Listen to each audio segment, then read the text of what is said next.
If you don't know yet, I do professional makeup on the side. Naghahanap talaga ako constantly ng mga products na fail-proof sila. Because of course, since I'm working with different people, I'm working with different skin types, skin conditions, skin preferences, skin colors, everything na.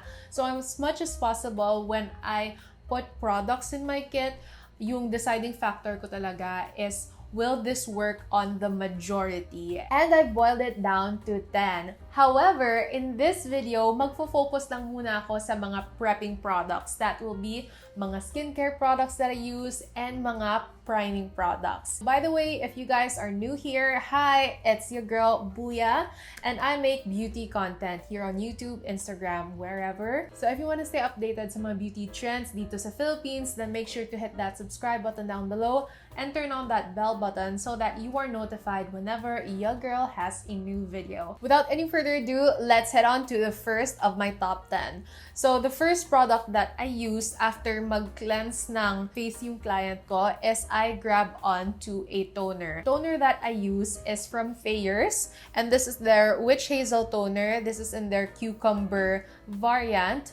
Actually, madami silang variants. May rose, may parang original lang na walang scent, and this is the cucumber one. I recently love the cucumber one because ang ganda ng amoy niya. It's very refreshing and it's not strong yung scent niya, which is still very, very calming, yung aroma niya for the client. And instantly, it just makes the skin supple. It makes it ready for the skin to receive other skincare products or mga priming products. And what I do, guys, since this is super duper big, I usually repackage it and put it in a smaller spray bottle. I like spraying the toner onto the face. Some people use cotton pads to apply toner, pero for me, masyadong magastos kasi most of the products napupunta siya sa cotton rather than on the skin. So the next product that I have here, this is the next product that I use right after I do my toner on the client, but depende sa skin type, okay? And that would be yung Pond's na Insta-Bright. Insta-Glow sana sasabihin ko, but it's Insta-Bright Glow Up Cream. This is in the shade Pink Crush. And this one adds just like this, a very, very subtle rosy pink boost onto the skin. It's more of like a moisturizer that for me rather than an illuminating product. So actually, kahit yung mga oily girls apparently can wear this, as I've observed. Hindi naman super nag-grease up yung skin nila because it's more of a moisturizer lang talaga. Hindi talaga siya highlightery and illuminating yung effect niya on the skin. So it's pretty safe. And of course, what I like about this the most is napaka-hydrating niya sa skin, which is a perfect combination dun sa toner. So the following products, guys, I'm actually quite excited because ang dami sa inyo nag-request na mga recommendations ko when it comes to primers. The first primer that I want to mention is from Revlon. So this is their Photoready Prime Plus, Mattifying and Pore-Reducing siya. But what I like about this primer is that even though it mattifies and instantly takes away the oil, hydrating pa rin siya onto the skin. Not so hydrating kagaya ng sa Fenty Beauty na Pro Filter, but this one is more of like, it's not a dry mattifying primer.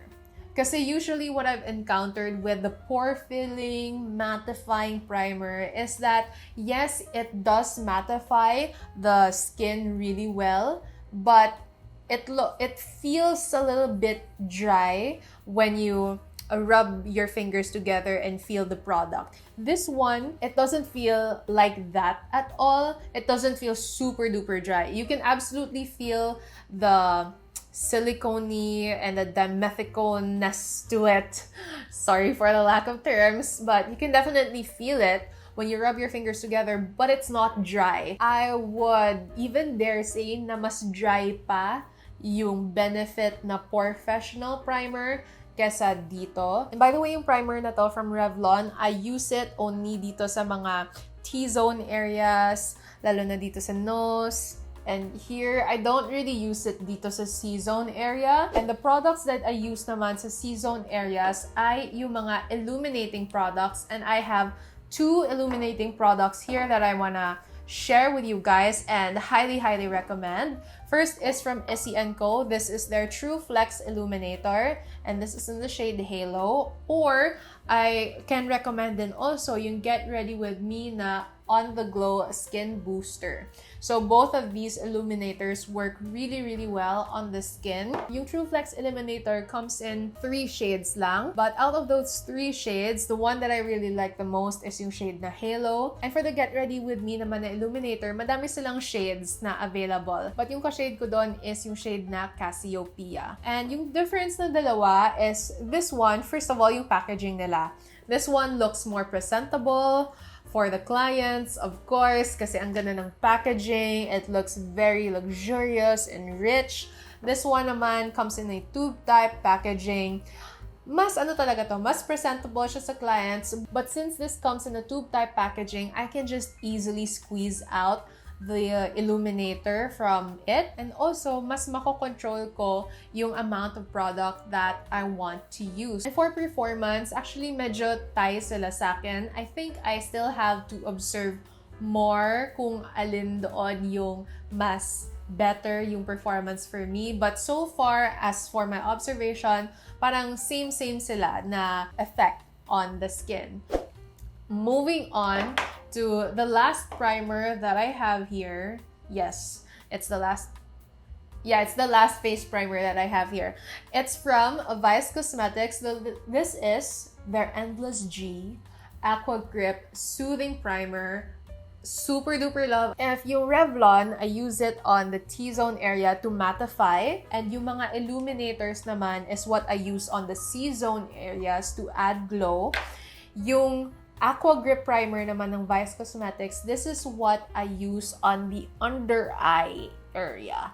Yes, girl, and that's what you call spot priming. Okay, it's very important to spot prime. Hindi ibig sabihin na you have one primer, you use it all over your face. No, kasi yung skin natin or our face has dry patches or areas na medyo oily than the other. So you really kind of have to do spot priming. Okay, so if there's a thing called spot conceal, you kind of also have to spot prime. Actually, mas ma-recommend ko nga that you guys have a wide range of different primers rather than a wide range of different foundations and concealers. Because once you've nailed down your primers, konti na lang yung foundation na kailangan yung gamitin. Like 2 drops, you're okay because ang ganda na ng pag-prep mo ng skin. But anyway, let's go back to Vice Cosmetics primer. So this primer,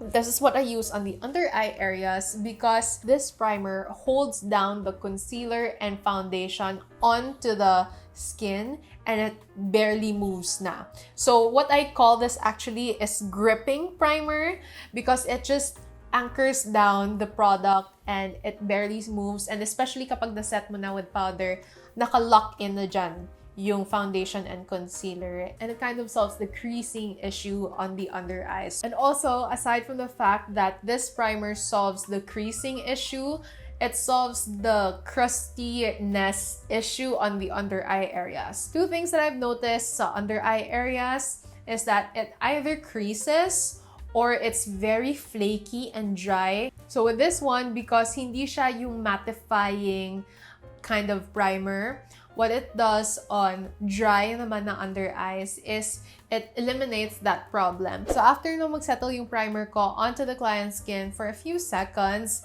then that's when I color correct the face. What I use to color correct is yung Issy & Co. na Active Concealer, and this is in the shade PT4.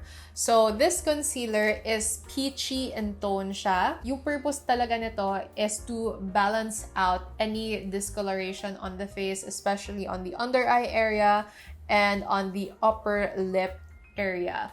And it works so good. So good. Not only does it balance out the discoloration on the face, but it just instantly brightens up those areas na inaplayan ko nito. Alright, next product that I have here is from Detail Cosmetics. This is their Jelly Lips na plumping variant. Dalawa yung variant nila for this one. This is their lip oil.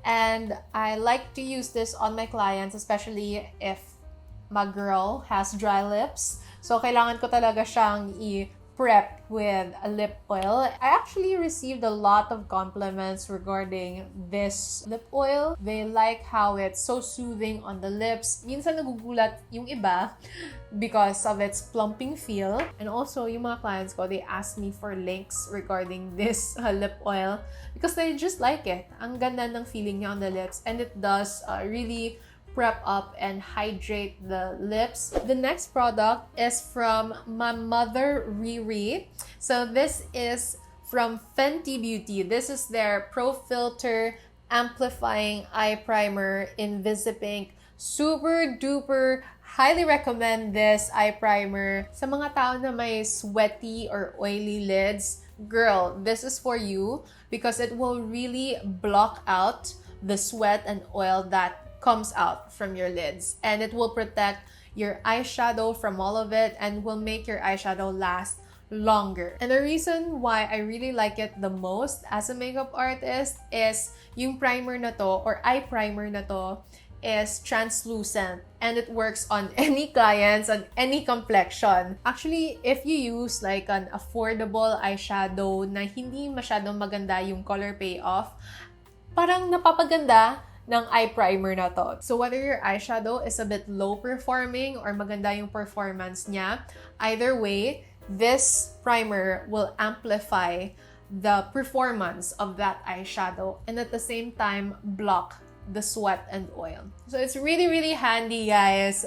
Oh my gosh, I really have to buy it again. I can't hype this enough. It's so good. Last but not the least, on this top 10 list is a rose quartz massager, and actually this is just an extra lang siya if I have more time to spare when I'm prepping the skin of the client. Adds like a TLC sa client niyo, tender loving care sa client niyo, just to be able to massage their face, make them feel relaxed, especially if your client is a bride or debutante na parang na-anxious sila for the event ahead. It's nice to be able to add little touches like this and be able to massage their face, calm their nerves down. That's why I got this. Available ito sa mga Mumusu. Actually, mas affordable sa Shopee, 200 plus lang.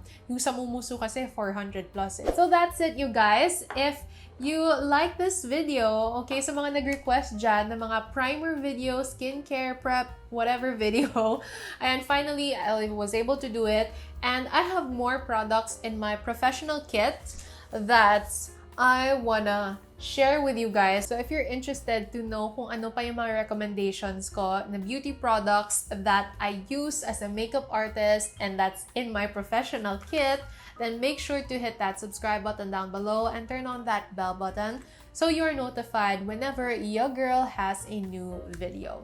So if you like this video, then please do give it a thumbs up, subscribe to my channel, and share this video. If gusto niyo pang tumambay sa channel ko, then I have my playlist here ready for you guys to marathon. If you have any more comments or video suggestions, then please do enter them down in the comment section below. Just remember, no hate, just love.